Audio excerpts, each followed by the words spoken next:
slammed against my ribs as I realized my mistake. "I'm so sorry," I stammered, backing away. "Wrong room." "Actually," the oldest woman said, her silver-streaked hair cut in a sharp bob that matched her calculating gaze. "Stay." She gestured to an empty chair while the other four executives exchanged silent glances. The beige conference room, with its windowless walls, seemed to shrink around me. "We need someone with your background," she continued, closing a folder marked confidential. "Community health analysis, correct? Annette mentioned your work." My mouth went dry. I'd been with the company barely 6 months. The youngest executive, a man with blindingly white teeth and manicured nails, tapped his tablet. "Your research mapping treatment outcomes in lower-income neighborhoods is exactly what we need." I slid into the offered chair, confusion mingling with rising dread. The table displayed medical charts, demographic maps, and spreadsheets with highlighted dollar amounts in the millions. "This stays in this room," the silver-haired woman said. "We've developed an algorithm that identifies which insurance claims to strategically deny." The man beside her nodded. "Early-stage treatments in specific neighborhoods. Nothing immediately life-threatening." By the time conditions progress to qualify for mandatory coverage," another woman added, "we've saved millions in preventative care costs." I stared at them, struggling to mask my horror. "And the patients?" The silver-haired woman shrugged. "Treatment is still available once their condition meets critical thresholds. The beauty is regulatory oversight only tracks denials that result in fatalities within a specific time frame." The youngest man leaned forward. "50 million in performance bonuses once fully implemented. Split between us." I nodded mechanically, my eyes drawn to a familiar pattern on one of the charts. The demographic markers, denial sequences, treatment gaps, they matched exactly what happened to Lizzie 3 years ago. My childhood best friend, her early-stage treatment denied. By the time her symptoms qualified for coverage, aggressive intervention came too late. They didn't know I held her hand during her final hours. The silver-haired woman misinterpreted my silence as hesitation. "You're perfect for this team. Your community health background helps us predict which denial patterns will escape attention." I swallowed hard. "I have ideas to improve your system." The words tasted like poison, but the silver-haired woman smiled. "Excellent. Welcome aboard, Miss K," I answered, forcing a smile that concealed the rage building inside me. "Mira K." If you've ever had that moment where you discovered something that changed everything about your life, hit that like button and subscribe to hear stories that will keep you on the edge of your seat until the very last word. I never planned to become a spy. Before that meeting, I was just Mira, the quiet data analyst who brought homemade cookies to office potlucks and spent weekends hiking with my rescue dog, Pepper.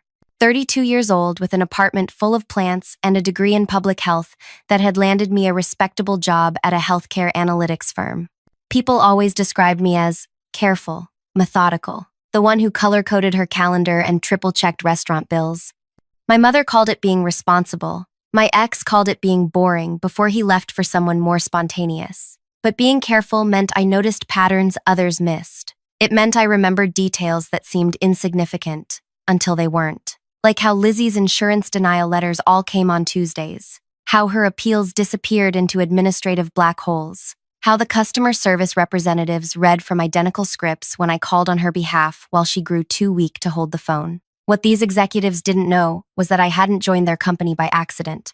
After Lizzie died, I spent months tracking the insurance denials that killed her. The trail led to this firm, with its sterile hallways and mission statement about optimizing healthcare resource allocation. I applied, waited, prepared, but I never expected to stumble directly into the architects of the system that took her from me.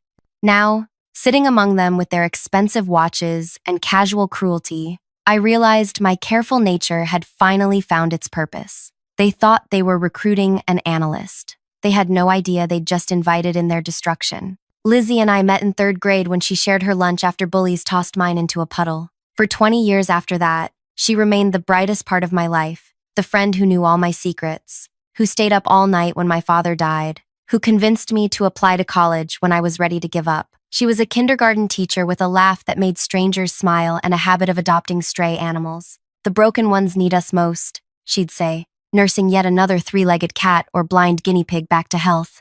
The headache started 3 summers ago, mild at first, then persistent enough for a doctor's visit. The initial diagnosis suggested early-stage treatment, expensive, but effective.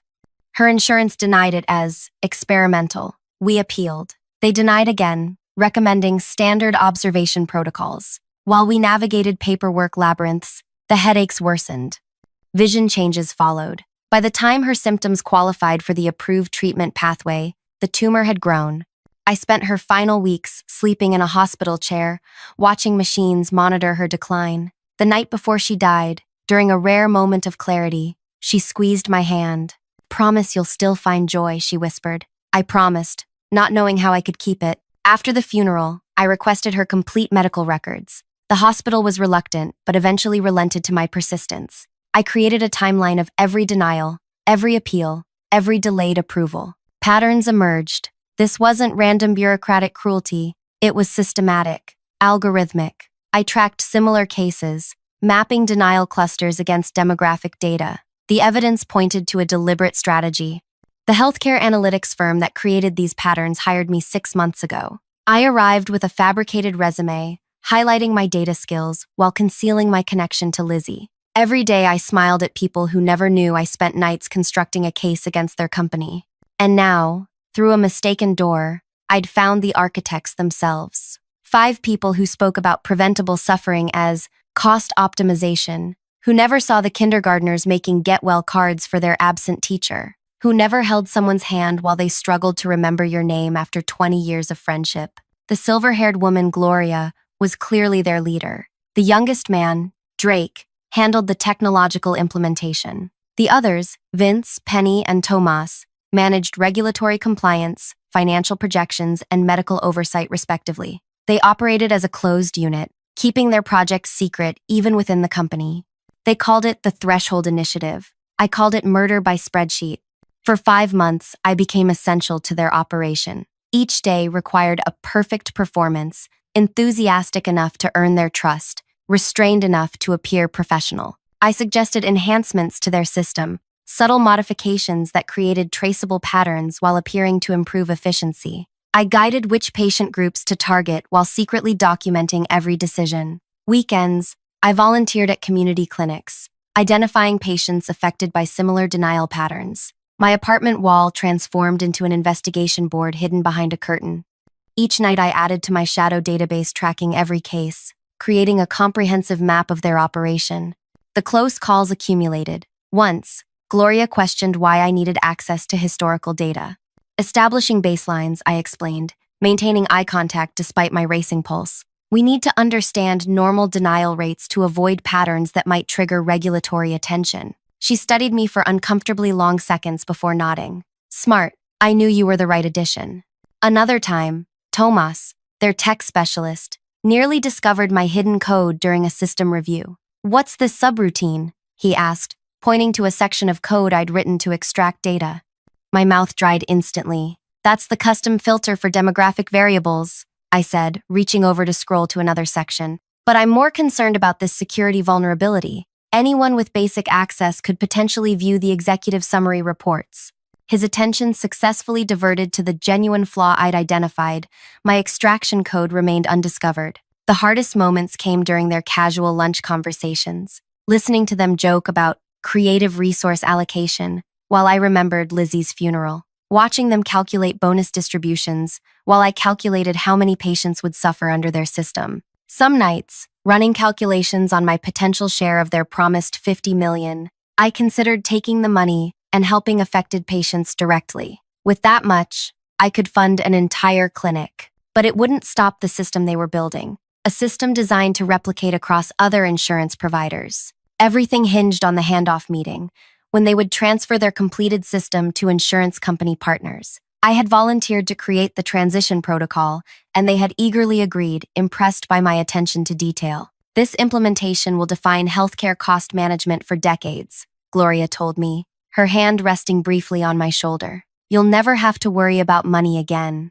I smiled back. "I'm counting on it." The night before the handoff, I sat alone in my apartment, staring at Lizzie's photo. "I found a way," I whispered to her image, "but it's not what you would have chosen." My phone chimed with a text from Drake. "Last chance to back out, Mira. Once tomorrow happens, we're all committed."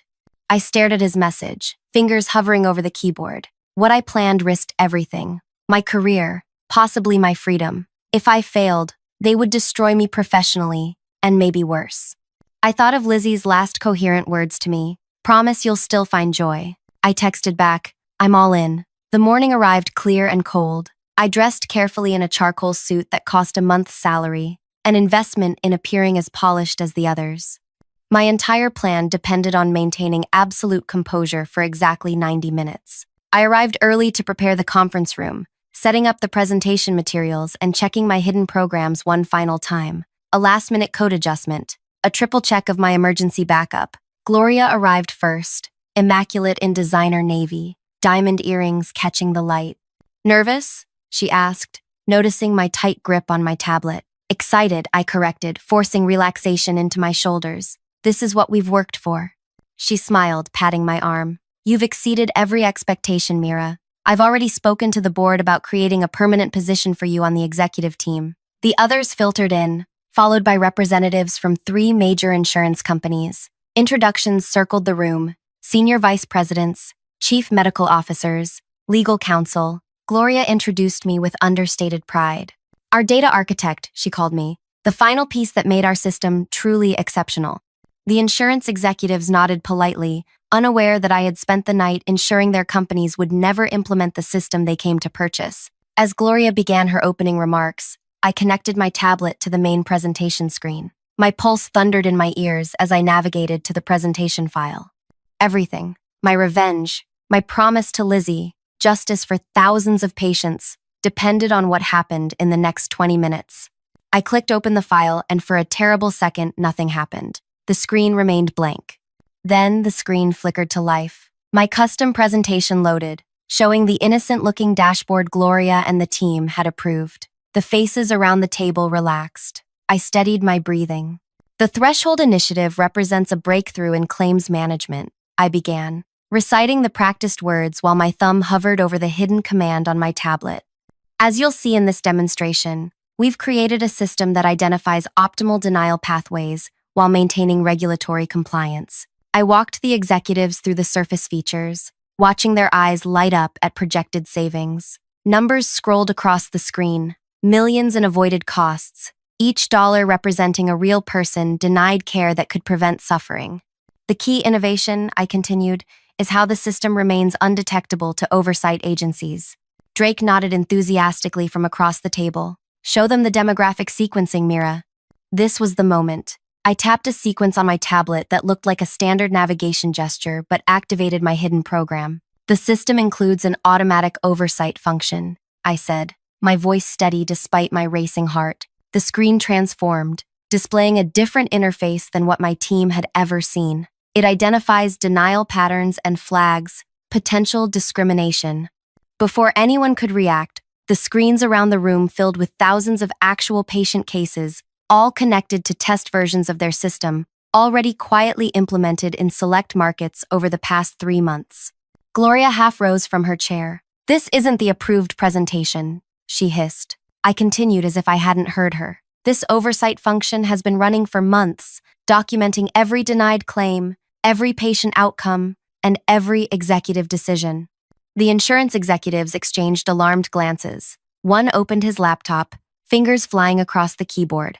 "What you're seeing," I explained, "is the actual impact of denials already implemented in test markets. Not theoretical projections, real patients." I clicked to the next screen. Patient 4,372. Denied preventative treatment last quarter. Current status: hospitalized with advanced symptoms. Projected cost difference: $246,000 in additional treatment. Patient 5,980. 1. Single mother, denied early intervention, current status, disability leave, unable to work. 3 dependents, now receiving state assistance. Drake lunged toward the main computer station but stopped when I added, "The system doesn't just track past decisions, it predicts outcomes. Like which executives will be implicated when patients suffer, whose career will survive, and what partnering with these people will cost you in lawsuits and penalties." I clicked again. The screen showed the 5 executives' names, alongside predicted financial penalties based on existing case law. The numbers were staggering. "This data has been backed up to secure servers," I said calmly. The complete analysis has also been scheduled for delivery to regulatory agencies and select journalists if tampering is detected. One by one, the insurance executives closed their laptops. The oldest among them, a man with steel gray hair, stood up. "This meeting is over," he announced. "Our company will not be pursuing this partnership." The others followed, murmuring about legal exposure and reputation management. No one made eye contact with Gloria or her team as they filed out. The door closed, leaving me alone with 5 people whose careers I had just destroyed. Gloria's face transformed with rage. "Do you have any idea what you've done?" "Yes," I said simply. "I've shown them exactly what you planned to do." Drake grabbed my arm. "Where's the real presentation? Fix this now and maybe we can salvage." "There is no other presentation," I said, pulling away from his grip. "This is the real system, the one you've been testing for months." Penny's face had gone pale. "Testing? We haven't implemented anything yet." "You didn't," I agreed. "But I did. Those pilot programs you authorized in 3 markets? I modified them to track every outcome, every patient affected, every dollar saved at the expense of human suffering." Their phones began ringing simultaneously. Board members, legal counsel, supervisors from every level suddenly aware something had gone catastrophically wrong. The silver-haired woman who'd first invited me to stay grabbed my arm as I moved toward the door. "You could have changed your life with that money. $50 million. I thought of Lizzie's hand in mine as the monitors flatlined. "I just did."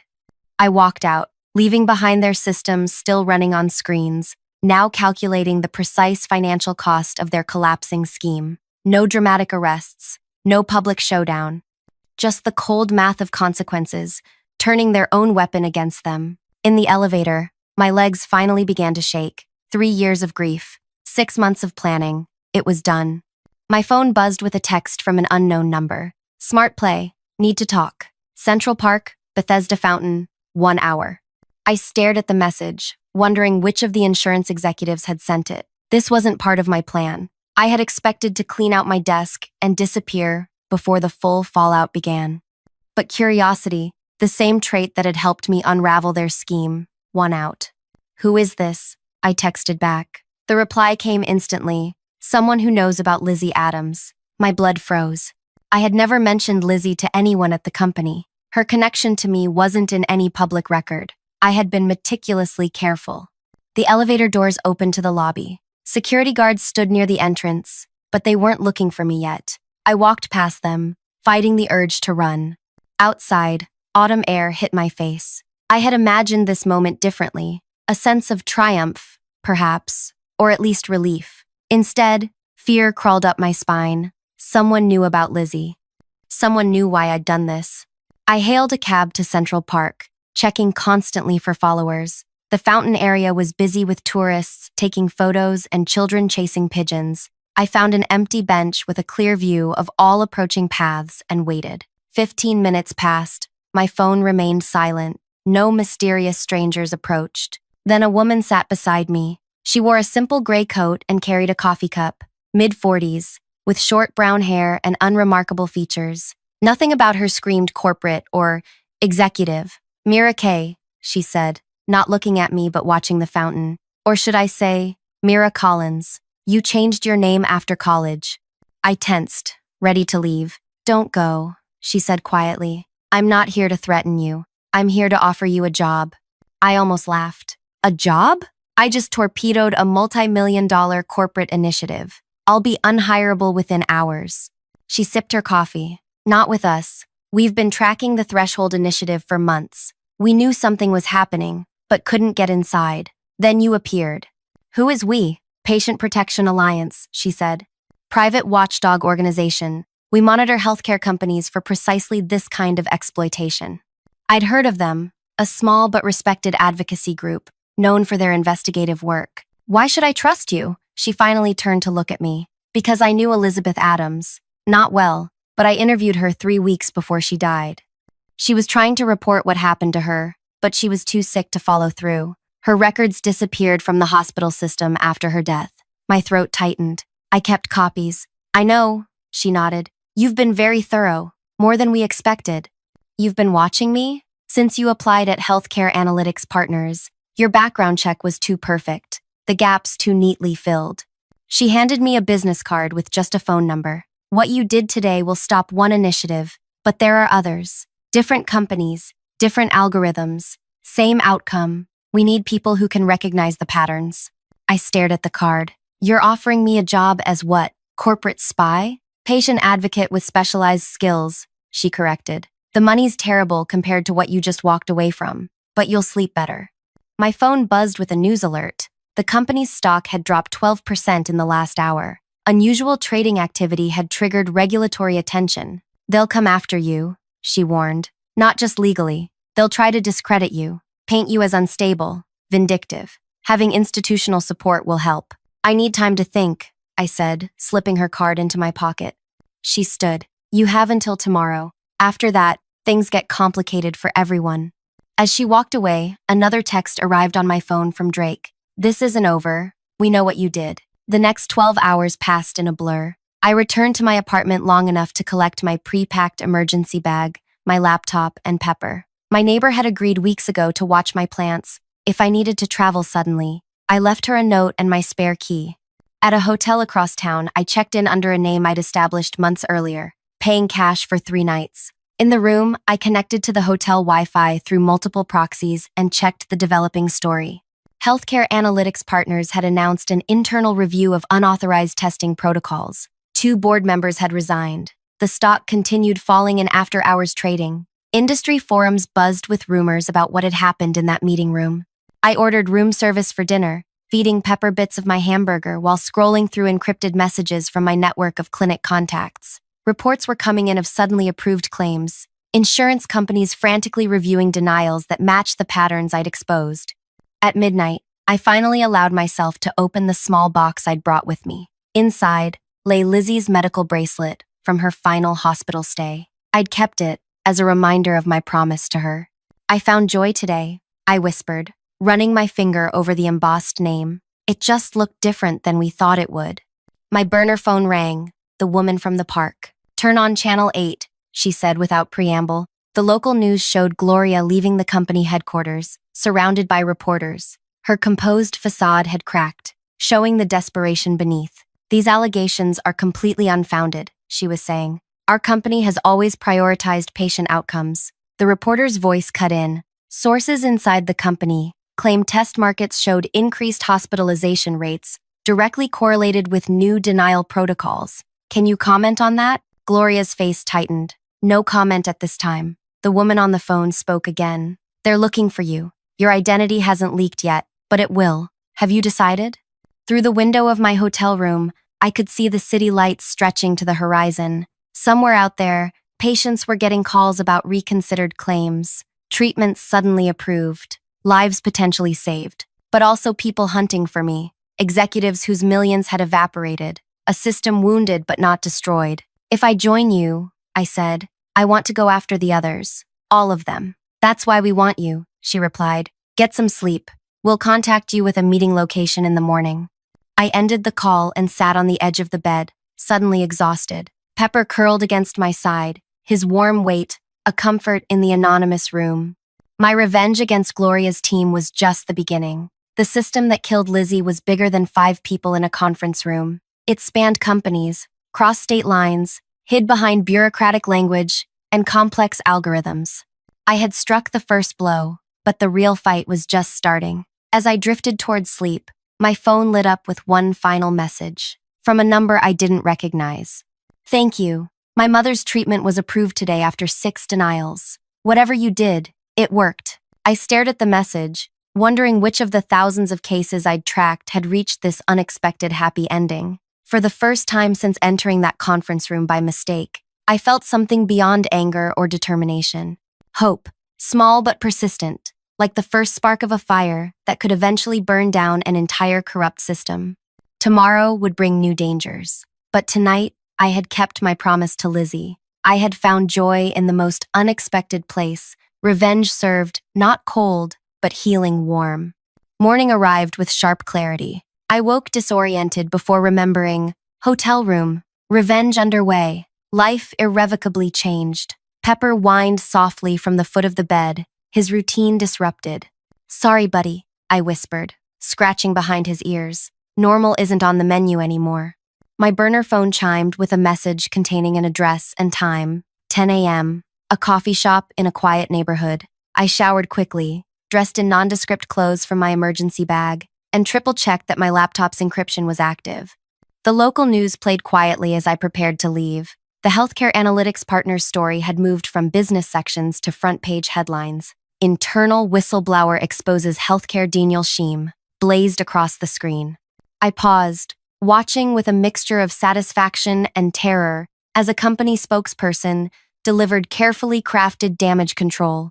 We take these allegations seriously, conducting a thorough investigation, committed to patient outcomes.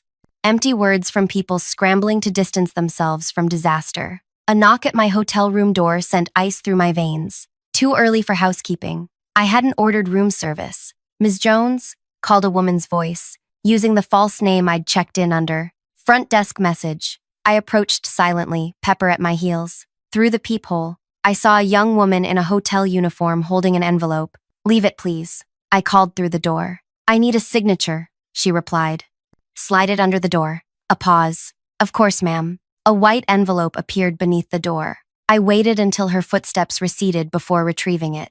Inside was a single note card. Meeting location compromised. Go to backup site B. Bring everything. H. My pulse quickened. The Patient Protection Alliance woman hadn't mentioned backup sites. She hadn't signed with an initial. This wasn't from her. I grabbed my phone and typed a careful message to the number she'd called from yesterday. Weather looking bad today. Still meeting? The response came quickly. Weather's fine. Original plan stands. A trap. Someone knew I was here. Someone trying to intercept me before I reached the Alliance. I packed in 3 minutes flat, erasing all traces of my presence. With Pepper on his leash and my bag over my shoulder, I bypassed the elevator for the emergency stairs, exiting through a service door that led to an alley. Rain had started falling, providing welcome cover as I navigated side streets, doubling back twice to ensure I wasn't followed. At a corner store, I purchased an umbrella and baseball cap, basic disguise elements that wouldn't attract attention. The coffee shop came into view 15 minutes early. I circled the block, scanning for suspicious vehicles or people who seemed too interested in the entrance. Nothing obvious, but my skin prickled with awareness that multiple groups were hunting for me now. Inside, the shop was half full with morning customers. I ordered a tea and chose a table with my back to the wall, clear sight lines to all entrances. Pepper settled under the table, alert but quiet. At exactly 10 a.m., the brown-haired woman from the park entered. She scanned the room, nodded almost imperceptibly when she spotted me, and ordered before joining my table. Someone found my hotel, I said without preamble. She sipped her coffee, unsurprised. Gloria hired private security overnight. Former intelligence types. They're good. How did they track me? Your old phone, probably. You should ditch it completely. I had powered it off but kept it with me for emergency access to certain files. A rookie mistake. Someone left a note directing me to a backup site B, I told her. Her expression tightened. We don't use letter designations. That was them. She passed me a plain paper bag under the table. Burner laptop. New phone. Use only these from now on. I slipped the bag into my larger one. What happened after I left yesterday? Chaos. The board called an emergency meeting. The insurance companies pulled all partnership discussions. The algorithm developers are claiming they didn't understand the clinical implications. And Gloria? Under internal investigation but fighting back. She's claiming the demonstration was manipulated to show false outcomes. I smiled thinly. The data is real. She knows. That's why she's desperate to find you before you talk to regulators. She leaned forward. Which brings me to why we're here. The Healthcare Oversight Commission wants a statement. My tea suddenly tasted bitter. You promised institutional protection. You'll have it, but your evidence needs an official home. Somewhere even Gloria's connections can't touch it. She was right. My leverage depended on the information becoming too public to bury. When? Tomorrow morning. We've arranged secured transport to Washington. I hesitated. This was moving faster than I'd anticipated. What about the other companies? The wider system? One battle at a time, Mira. Establish credibility with this case. Then we expand. The coffee shop door opened, and a man in a charcoal suit entered. Nothing about him screamed threat, but the woman's posture changed subtly. Time to go, she murmured. Separately, you first. Outside, the rain had intensified. I walked 6 blocks, randomly choosing directions, before hailing a cab to a different hotel across town. The driver glanced curiously at Pepper but didn't comment when I offered extra cash. In my new room, I powered up the burner laptop. News sites showed Healthcare Analytics Partners stock in freefall. Trading had been temporarily suspended. A second board member had resigned. My new phone buzzed with a message from the Alliance woman. Confirmed meeting tomorrow, 9 a.m. Sending secure transport, 7 a.m. Location follows. She included an address for a small airport outside the city. Private flight to avoid commercial terminals. Smart. I spent the afternoon organizing my evidence. 3 years of research. 6 months of infiltration. Thousands of patient records showing the algorithm's impact. The original code with Gloria's team's digital fingerprints. Meeting recordings I'd secretly captured, disguised as system audio tests.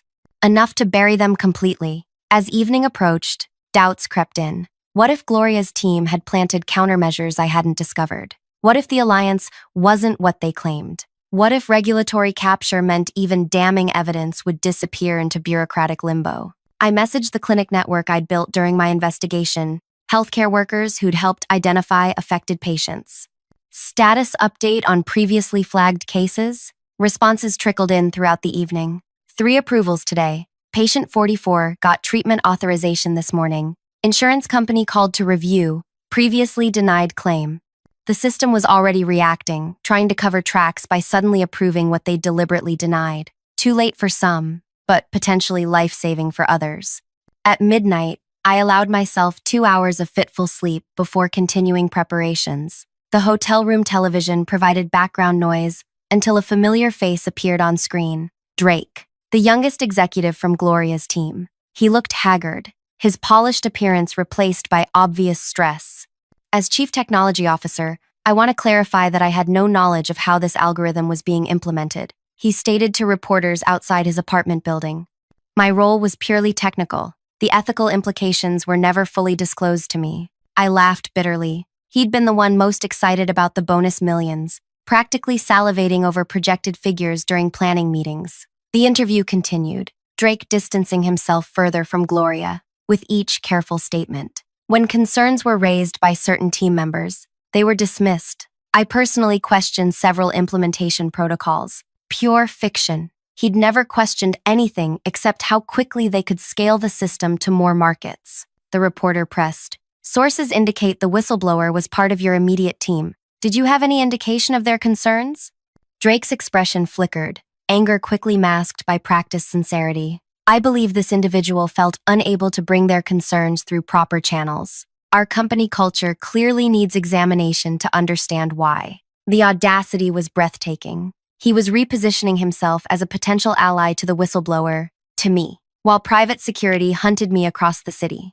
My phone buzzed with a news alert. Another company, National Health Solutions, had announced a preventative review of their claims processing system. Their stock had dropped 20% on speculation they used similar algorithms. The dominoes were beginning to fall beyond Gloria's team. The wider system was feeling tremors. Morning came too quickly. I gathered my evidence, secured Pepper's leash, and checked out of the second hotel at 6 a.m. The car would arrive in an hour to take me to the airport. I found a quiet diner nearby, ordered coffee I couldn't taste, and waited. My revenge was working, but still fragile. Everything depended on what happened today. A television behind the counter showed Gloria entering a black SUV surrounded by security. The headline crawl read, Healthcare Analytics CEO Denise Knowledge of Algorithm Myzus. My phone buzzed at 6:45 a.m. Car arriving early, black sedan. Driver will use code phrase, morning delivery. 15 minutes ahead of schedule. I gathered my things, paid my bill, and stepped outside. A black sedan idled at the curb, the window lowered, revealing a driver in a dark suit. Morning delivery, he said smoothly. I approached cautiously. Destination? Westridge Airfield. Your colleague is already en route. Something felt wrong. The Alliance woman hadn't mentioned going separately. I need to make a call first, I said, stepping back. The driver's expression hardened. No time. Schedule change. We need to move now. I backed away further. Sorry, not without confirmation. He opened his door. Miss K, We're trying to protect you. Get in the car. He knew my real name. The Alliance woman had only ever called me Mira. I turned and ran, Pepper keeping pace beside me. Behind me, car doors slammed. Male voices called out. I cut through an alley, emerging onto a busy street where early commuters provided momentary cover. My phone buzzed. The Alliance woman, do not get in any car. Security breach. Stay public. I ducked into a subway station, buying a ticket with cash. The platform was crowded with morning passengers. I blended in, heart hammering against my ribs. The train arrived. I boarded, choosing a center car filled with commuters. As doors began closing, two men in dark suits rushed onto the platform. They scanned the windows desperately, but the train pulled away before they could spot me. My phone buzzed again. Go to Central Station, Northeast entrance, blue jacket, red backpack. 20 minutes later, I emerged from the subway at Central Station. The morning rush provided perfect cover as I navigated toward the Northeast entrance. A woman in a blue jacket with a red backpack stood checking her phone. Patient protection, I said quietly as I approached. She nodded once. Follow me, don't speak. We walked briskly through the station to a service corridor, then through a door marked Authorized Personnel Only. A van waited in a loading area, engine running. Gloria's team hired ex-intelligence contractors, the woman explained as we drove. They intercepted our communications last night. New plan activated. The commission meeting? Still happening. Different route. The van took a circuitous path through industrial areas before reaching a small private airstrip different from the original plan. A plain white jet waited on the tarmac. This will take you directly to the commission, she said. Our director is already there, preparing them. What about Pepper? I asked, nodding to my dog. He can board. We made arrangements. As we approached the plane, my phone buzzed one final time. An unknown number. You don't understand what you're doing. This goes beyond Gloria. Beyond one company. Stop now, and we can negotiate. Continue, and you'll regret it. D. Drake, making one last, desperate attempt. I showed the message to the Alliance woman. He's right about one thing, she said. This is bigger than Gloria. That's exactly why we need your testimony. We boarded the plane. As it taxied for takeoff, I opened my laptop and activated one final program I'd prepared, a comprehensive data package sent simultaneously to 17 news organizations and regulatory bodies worldwide. Even if something happened to me now, the evidence would survive. 3 hours later, I sat in a conference room at the Healthcare Oversight Commission headquarters. 8 serious-faced commissioners reviewed my evidence, while federal marshals stood guard outside. This algorithm specifically targeted early-stage interventions in low-income areas? Asked the chairwoman, her voice tight with controlled anger. Yes, I confirmed. The denial patterns were designed to appear random, while following specific demographic markers. And you have proof these patterns were intentional, not algorithmic bias? I pulled up the meeting recordings. Gloria's voice filled the room. The beauty is regulatory oversight only tracks denials that result in fatalities within a specific time frame. Drake's voice followed. 50 million in performance bonuses once fully implemented. Split between us.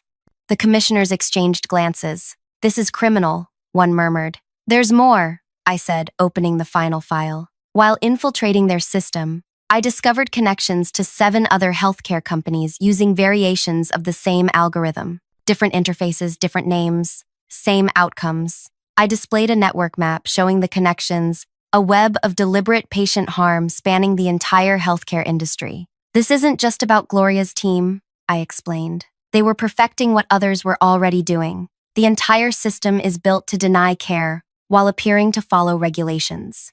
The chairwoman leaned forward. What do you want, Ms. K? Justice, I answered simply. For my friend who died because of these denials. For thousands of others who suffered, I want the system dismantled. You realize taking on the entire healthcare industry is essentially declaring war? I thought of Lizzie, of her kindergartners making cards she never saw, of her hand in mine as monitors flatlined. The war was declared when they decided profit margins were worth more than human lives, I replied. I'm just fighting back.